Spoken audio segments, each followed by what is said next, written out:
अस्सलाम वालेकुम दोस्तों, मेरा नाम मोहम्मद जावेद शेख है।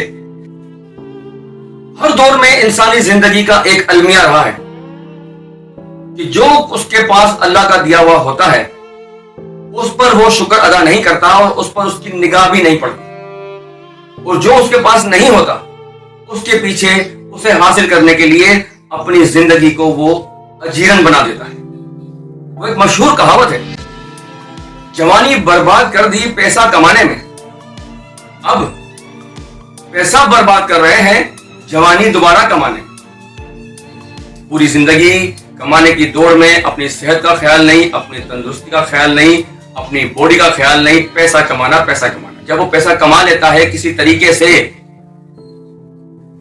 चाहे वो हराम हो चाहे वो हलाल हो, उसके बाद जब उसे बीमारियां लग जाती हैं तो फिर उन्हीं बीमारियों को खत्म करने के लिए और अपनी जवानी जो उसने पैसा कमाने में बर्बाद कर दी है उसको हासिल करने में वो सारी कमाई वहां झोंकता है, हकीमों के पास, डॉक्टर्स के पास, स्पेशलिस्ट के पास। तो किसने कहा है भाई आप मवाजना करें, आप एक मिनट के लिए या थोड़ा टाइम निकालकर आप मवाजना करें कि जितनी बड़ी बीमारियां हैं ये आप नोट कीजिएगा, ये सब के सब बीमारी उन लोगों को होगी जो पैसे वाले हो। गरीब को आप देख लें, कोई परवाह नहीं होगी, सुबह उठेगा ए साला जा रहा है इतना टन, धूप में गर्मी में मट्टी में, खा रहा है पी रहा है काम कर रहा है, थका हुआ घर आ रहा है, कोई मिनरल वाटर नहीं, कोई बॉयल पानी नहीं, कोई परहेजी खाना नहीं, जो उसे मिला उसने अल्लाह का शुक्र अदा किया और ये साला सो गया कान के। भाई अपनी कहानी को शुरू करते हैं। मैं आपको एक ऐसे लड़के की कहानी सुनाना चाहता हूं जो लड़का एक मिडिल तबके से ताल्लुक रखता था। बज़ाहिर उसके घर में दुनिया की वो आशाइशें थी जिससे एक नॉर्मल जिंदगी इंसान गुजार सकता है। उसके वालिद साहब इस फैक्ट्री में काम करते थे, घर की जिंदगी नॉर्मल तरीके से खुशहाल चल रही थी, लेकिन उस लड़के में एक एहसास कमतरी का वो शिकार था। वो अक्सर लोगों को देखा करता था और अपने आप से कंपेयर किया करता था, मतलब जो नेमत उसके पास थी वो उस नेमत को भी उनके साथ जेलेसी में, कंपटीशन में उस नेमत को भी वो जाया कर देता। उसका एक पुराना दोस्त आता है अपने गांव में, वो देखता है कि वो बहुत लग्जरी कार में आता है, उसके साथ नौकर चाकर होते हैं, वो भाग कर जाता है उस दोस्त के पास, कहता है कि यार तेरे पास तो बहुत पैसा आ गया है, तू तो बड़ा पैसे वाला है, बड़ी तारीफ करता है उसको। उसका दोस्त कहता है क्या पैसे वाला हूँ यार, कोई पैसे वाला नहीं हूँ, मुझसे ज्यादा पैसे वाला तो इस गाँव का चौधरी है। लड़का सुनता है कि यार ये तो पैसे वाला है, ये चौधरी की बात कर रहा है, जाता है। अब वो वहां से चला जाता है। अब वो रात को सोचता है कि चौधरी से किस तरह से मिला जाए, क्योंकि मेरा दोस्त तो उसकी तारीफ कर रहा है। वो सुबह उठता है, आगे पीछे से कोशिश करता है, उस चौधरी के पास वो पहुंच जाता है चौधरी साहब के पास। चौधरी साहब मैं आपसे मिलने आया हूँ, मैं आपके गांव का रहने वाला हूँ। चौधरी साहब कहते हैं बेटा आओ बैठो, आप उसको इज्जत देते हैं। वो कहते हैं आपके पास तो हवेली है, नौकर चाकर है, बड़ा पैसा है, ट्रैक्टर है, जमीनें हैं, ये वो अकरम शकरम बहुत सारी बातें करता है। तो वो चौधरी से कहता है बेटा मेरे पास क्या है, मेरे पास तो कुछ भी नहीं है, ये दवाइयां देख बेटा मैं खा रहा हूँ, दिन में मैं तकरीबन 15-16 गोलियां खाता हूँ, सिर्फ मुख्तलिफ बीमारी जो मुझे लगी।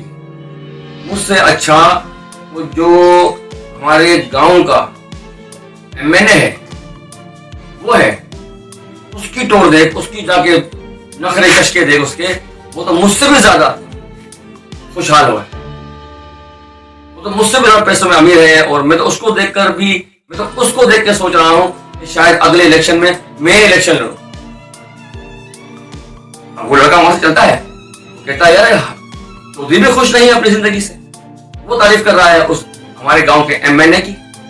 अब वो किसी तरीके से कोशिश करता हुआ एमएनए के ऑफिस में पहुंचता है, तो वहां बड़ी भीड़ होती है, बड़ा रश होता है, सिक्योरिटी होती है। फिर वो उनसे रिक्वेस्ट करके किसी तरीके से भी उस एमएनए तक पहुंच जाता है। एमएनए के पास पहुंचता है, एमएनए साहब से कहता है कि सर आप तो माशाल्लाह कितने आपका पावर है और कितने आपके टोर हैं, लोग आपके आगे पीछे घूम रहे हैं, बाहर सिक्योरिटी लगी हुई है।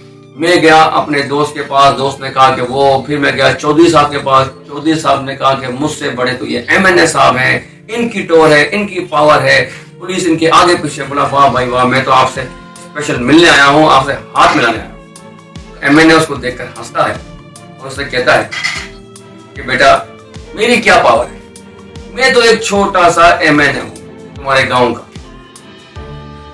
बोलता है हमें टोर देखनी है, पावर देखनी है, और अगर अय्याशी देखनी है और ताकत देखनी है तो जो इस इलाके का वजीर है उसको देख।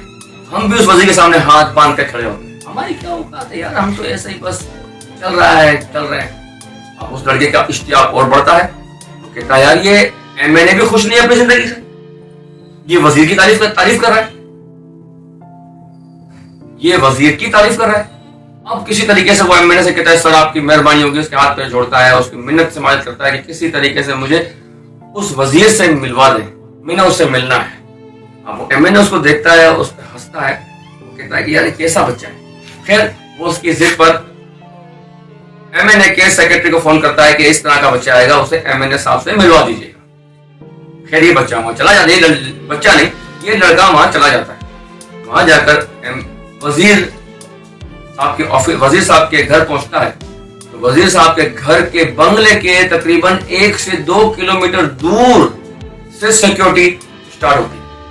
उसे एमएनए के घर तक पहुंचने में तकरीबन कई सिक्योरिटी चेक पोस्टों का या गार्डों का सामना करना पड़ता है। वो लड़का बड़ा हैरान होता है कि यार घर उनका 2 से 3 किलोमीटर अभी अंदर है और इस वजीर की सिक्योरिटी 3 किलोमीटर से पहले से लग गई, हर बंदा या परिंदा पर नहीं मार सकता। इतनी इनकी अय्याशी है, इतनी टोर, इतनी ताकत है उस लड़के का, वो इश्तियाक बढ़ता है उससे मिलने का।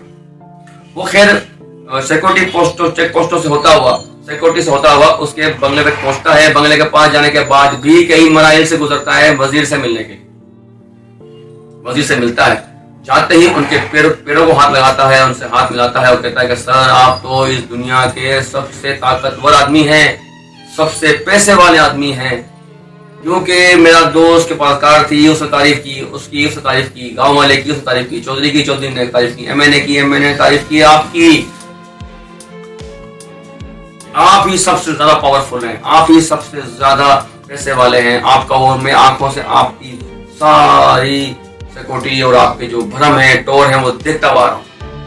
वो उसकी बातें सुन रहा था वजीर कुछ बेचारा अच्छा आदमी था।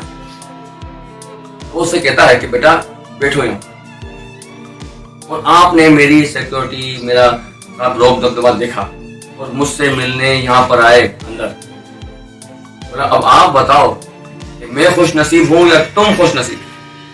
वो कहता है सर खुश नसीब आप कैसी बात कर रहे हैं कि मैं खुश नसीब हूँ, मैं पैदल टूटी हुए चप्पल, कपड़े सही नहीं, मैं आपसे धक्के खाता हुआ मजदाओं में, ठेलों में, रिक्शों में, मजदाओं में, रिक्शों में धक्के खाता हुआ मैं यहाँ तक पहुंचा हूँ आपसे मिलने। तो शख्सियत तो आपकी हुई ना, मेरी शख्सियत क्या हुई। तो कहता है बेटा मैं आपको समझाता हूँ। तो कहता है एक बात का ध्यान रखो मेरे बच्चे, मैं एमएनए हूं, मैं बहुत पैसे वाला, लेकिन मैं बाहर रोड पर खड़े होकर कचौरी आलू नहीं खा सकता। मैंने ये जो झाल जो 2 किलोमीटर 3 किलोमीटर पीछे आप सिक्योरिटी का झाल देखते आ रहे हो, ये झाल मैंने अपने हाथ से बुना है, अपनी आजादी को अपने हाथ से कैद किया है। इस पूरे बंगले में देख रहे हो हम सिर्फ ये चंद गार्ड हैं और मैं अपने बच्चों को भी अपने साथ नहीं रख सकता सिक्योरिटी की वजह से, अपनी बीवी को अपने साथ नहीं रख सकता सिक्योरिटी की वजह से। मेरी बीवी, मेरे बेटे, मेरे बच्चे अलग शहर में रहते हैं, ज्यादातर उन्हें मैं मुल्क से बाहर रखता हूँ, जो मुल्क से बाहर रहे, और वहां भी उनकी बहुत हाई प्रोफाइल सिक्योरिटी होती है। सिक्योरिटी पे मेरे कोई करोड़ों रुपए सिक्योरिटी पे खर्च होते हैं। जो कमाता हूं वो आपको दिखता है, मैं अच्छा कमा रहा हूं, बुरा कमा रहा हूं, ये मैं जानता हूं, हराम है हलाल है ये मैं जानता हूं, लेकिन इन सारे मगरमच्छों के जो मेरे इर्द गिर्द बैठे हुए हैं सिक्योरिटी की शक्ल में, इनका पेट भरना आसान नहीं है। और यहाँ मैं अकेला हूं, तन्हा दीवारों में टकरे मारता हूं बालों का।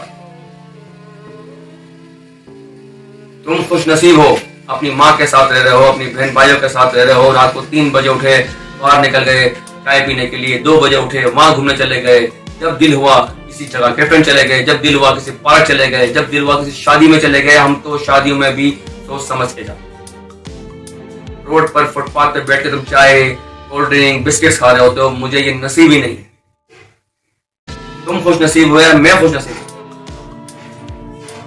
हत्ता कि मैं मस्जिद में 5 टाइम की नमाज पढ़ने भी नहीं जा सकता सिक्योरिटी रिस्क की वजह से। अब आप बताओ, मैं जुम्मे की नमाज पढ़ने जाता हूं तो मेरी सिक्योरिटी मेरे साथ होती है, वो मस्जिद को घेर के खड़ी होती है। अब आप बताओ کہ جی تم ہو یا میں ہوں، یہ قید خانہ میں نے خود بنا ہے اپنے لیے. بیٹا ہمیں باتھ روم میں بھی سکون نہیں ہوتا، باتھ روم میں بھی ہمیں ڈر لگ رہا ہوتا ہے کہیں نیچے سے کوئی بم نہ پڑ جائے. تم خوش نصیب ہو، جو تمہیں اللہ نے دیا ہے، جتنا دیا ہے اس میں خوش رہو اور اسی لائن پر چلتے رہو. تمہیں اللہ نے پیسہ دینا ہوگا، تمہیں اللہ اسی لائن سے پیسہ دے گا، پھر تمہیں سکون بھی دے گا. ہم نے پیسے کو وقت سے پہلے حاصل کرنے کی کوشش کی، اپنا سکون تباہ کر دیا. اب اس سکون کو حاصل کرنے کے لیے ہم پیسے کو تباہ کر رہے ہیں، لیکن پھر بھی ہمیں وہ سکون نہیں ملتا. دنیا کے جتنے بھی ملینئرز ہیں، چاہے وہ پاکستان کے ہوں، انڈیا کے ہوں، بنگلہ دیش کے ہوں یا اور کنٹری کے ہوں، جتنے بھی ملینئرز ہیں، جتنے بھی پولیٹیشینز ہیں، جتنے بھی بڑی بڑی سیلیبریٹیز ہیں، ان میں سے کسی ایک شخص سے کہو کہ رات کو 2 بجے اکیلا گھر سے نکلے اور سامنے کسی بھی ڈھابے پر یا کسی بھی چوراہے پر یا کسی بھی دکان پر بیٹھ کر آرام سے چائے پی لے، میں مان جاؤں گا. آپ کو پتا چل جائے گا کہ وہ ہے یا تم. تمہارے پاس اللہ نے وہ نعمت دی ہے جس نعمت کو سارے بڑے امیر ترین لوگ ترستے ہیں. آپ ان کی گلیمر لائف دیکھ کر اٹریکٹ ہوتے ہو، لیکن ایسا نہیں ہے بیٹا. جہاں پر ہو، جس جگہ ہو، اس زندگی کو سکون سے گزارو، اپنے ماں باپ، اپنی فیملی کا خیال کرو اور اپنے راستے کو سیدھا رکھو. زندگی میں آپ کو کبھی تکلیف اور دکھ نہیں ہوگا. کبھی کسی کے کمپٹیشن پہ مت آؤ کہ اسے اللہ نے اتنا دے دیا ہے، مجھے اللہ نے کچھ بھی نہیں دیا. جو تجھے اللہ نے دیا ہے نا، اپنے سے بڑے کو مت دیکھ. تجھے تیری نعمتیں چھوٹی لگیں گی. اپنے سے نیچے والوں کو دیکھ، تجھے تیری نعمتیں بہت بڑی لگیں گی. اس بات کو سمجھنے کی ہے، سوچنے کی. آسان سا فارمولہ آپ کو میں نے بتا دیا ہے. اس اسپیچ میں کوئی بات آپ کو اچھی لگی ہو، بہتر لگی ہو اور آپ کو لگا ہو کہ کچھ اچھے الفاظ میں نے استعمال کیے ہیں، تو اپنی فیملی میں، اپنے دوستوں میں، اپنے رشتہ داروں میں اس ویڈیو کو شیئر کر دیجیے گا. اور اگر دل مانے کہ میرا حوصلہ افزائی ہو اور میں ایسی اچھی ویڈیو بناؤں تو مجھے لائک، شیئر اور سبسکرائب کر لیجیے گا تاکہ میری آئندہ کی آنے والی ویڈیو آپ تک پہنچے. اور اگر میں نے ویڈیو میں کوئی غلطی کی ہے تو میری اصلاح کر دیجیے گا کمنٹس باکس کے اندر. اور کوئی ٹاپک آپ کے ذہن میں ہو تو مجھے کہیے گا، میں اس ٹاپک پر بھی ویڈیو بنا کر پیش کر دوں. پاکستان ہمیشہ زندہ باد. پاکستان ہمیشہ پائندہ باد.